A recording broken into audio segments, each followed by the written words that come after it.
Hello mga boss, this is Niala TV at for today's video mga boss, meron tayong rechargeable na fan dito na pwedeng gamitan ng solar panel para mag-charge, tapos pwede rin siya sa socket na i-charge. Yan siya mga boss. Yan. Kung mapapansin nyo mga boss, meron tayong cord dito, Wi-Fi cord at saka power bank. Meron kasing tanong si Angel Marcelo 4418. Ang tanong niya, pwede po ba sa power bank i-charge po? Yes, pwede siyang i-charge sa power bank.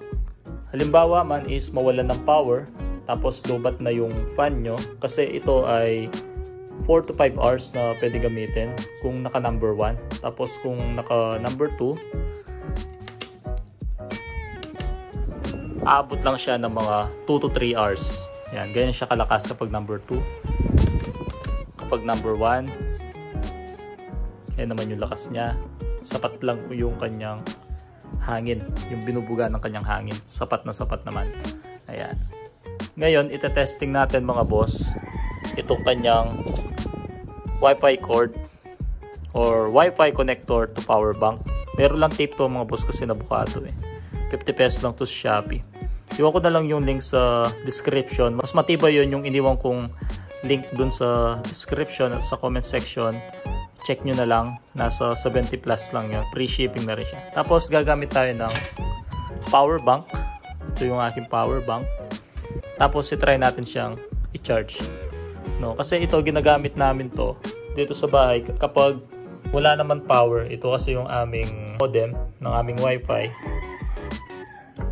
Ginagamit namin tong cord na to kapag walang power para may connection pa rin kami.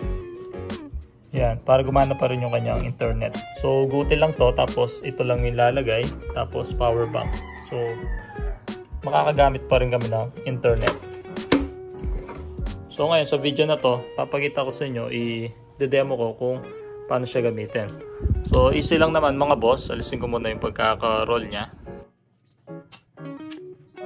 Una natin gagawin mga boss, kunin lang natin tong power bank, tapos ipasok lang natin to dito. Tapos mga boss, ito naman dulo, dito naman natin siya ipapasok sa butas na to.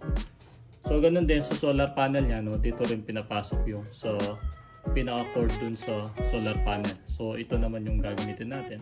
Ipapasok lang natin dito kapag nagpula yan. Yan. Kapag nagpula siya, ibig sabihin is nag-charge na siya mga boss. So pwede yung gamitin habang naka-charge sa power bank. I-on nyo lang yung fan nyo. So magagamit nyo na siya. So ito yung pinaka-backup nyo na battery niya, yung power bank, para mas matagal nyo siyang magamit. So yun, nasagot na natin yung katanungan ni Angel. Salamat sa pag-comment at nagkaroon tayo ng video sa araw na to. Ayan. So nasagot din natin yung kanyang katanungan. Thank you for watching mga boss. At magtanong lang kayo kung may katanungan at gagawin natin ng video kung kinakailangan. Ayan. Please subscribe, like, and share this video. Thank you for watching. Bye!